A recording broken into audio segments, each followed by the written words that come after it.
আঙ্গর দাদা তো ফুটবল খেলতো, প্রতি ম্যাচে 35টা 40টা গোল হইতো, কিন্তু আঙ্গর দাদির লগে পাইতো না। আমার দাদা খেলতো ক্রিকেট বল, লুয়ার ব্যাট দিয়ে বলে বাড়ি মারতো, লুয়ার ব্যাট বইটা দিত গা।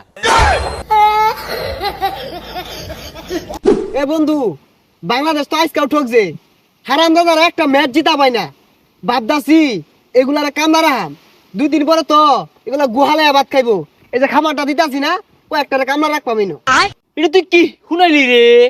হ্যাঁ, খেল খেলছে আঙ্গর দাদারা, এইরকম বড় ক্রিকেট বল আছে, 3 জনে মিললা মারছে, দাদা এল্লাই বাড়ি মারছে, সীমামা পার হইয়া আর 2 গ্রাম পার হয়ে গেছে গা। আর ওখানে রে খেল খেলে এ শেষ করে আসছে রে। তোর দাদা ক্রিকেট খেলতো, আঙ্গর দাদা তো ফুটবল খেলতো, প্রতি ম্যাচে 35টা 40টা গোল হইতো, কিন্তু আঙ্গর দাদির লগে পাইতো না। না মানে আঙ্গর দাদির লগে খেলা পাইছে না, আঙ্গর দাদি একটা খেলোয়াড় আছিল, এ দুমুলে 20-30 জনের লগে খেলতো। কি শুনাইলি রে? হ্যাঁ, না না, আমি এই হারামজাদাগোর কথা কই, এরা কোন ধরনের ক্রিকেট খেলে? এটা খেল খেলে বাড়ি মারে তো সীমামায় পার হওয়া হয় না। আরে সীমা না, সীমা না, আঙ্গর দাদা খেলতো বল। মেসি বলে আঙ্গর দাদার লগে 5 দিয়ে একটা না 6 মাস দৌড় মারছে, তাও দাদার একটা পুরা ধরার পাইছে না। এটা তুই কি শুনাইলি রে? হ, তোর দাদা খেলতো ফুটবল, আমার দাদা খেলতো ক্রিকেট বল, লুয়ার ব্যাট দিয়ে বলে বাড়ি মারতো, লুয়ার ব্যাট বইটা দিত গা। কি কস? তোর দাদা এদুম প্লেয়ার আছিল, আঙ্গর দাদাও বেড়া খেলোয়াড় আছিল। একবার আর শট মারছে বল মাদে, বল যায় স্টেডিয়ামের গ্যালারি ভাঙ্গি আসছে। হ্যাঁ, তাহলে তোর দাদা তোর দাদির লগে পাইলো নাকি? আমি বুঝি না, দাদা তো বহুত বড় বড় স্টেডিয়ামে খেলছে, কিন্তু দাদির স্টেডিয়ামের সীমানা খুঁজে পাইছে না, বেড়া বড় আছিল মনে হয়। হ, ওই কথাটাই, দাদা যেহেতু বিশাল খেলোয়াড় আছেন, আমি তো দাদার নাতিন, কিছুটা শিখছি। এই ইংল্যান্ড খেলা হয় না, অন্য আমারে লয়ে যায় খেপ খেলবার লাগিয়া। আর ইংল্যান্ডের সরকার না, ছোটখাটো খেলা হইলে আমারে ডাক দেওয়া ছাড়া খেলা শুরুই করে না, ওই খেলাটাই খেলি আমি।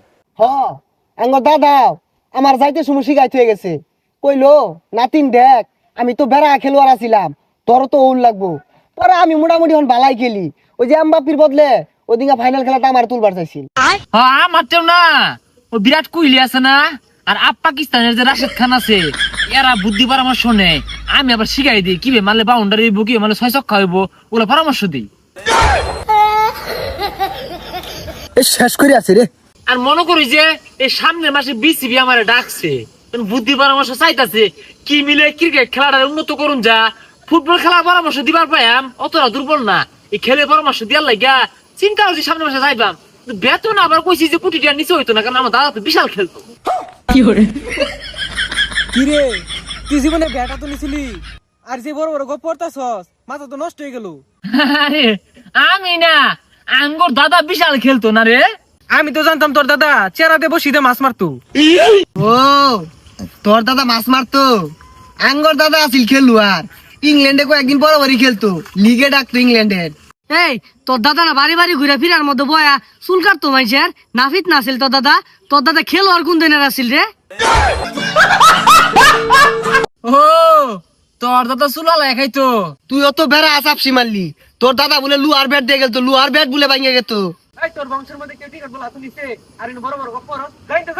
এই তোর দাদা জীবনে এটা খেতো, খেললা দেখছে, আইরে বড় বড় গপ্প মারাইতেছ, যাইতেছ।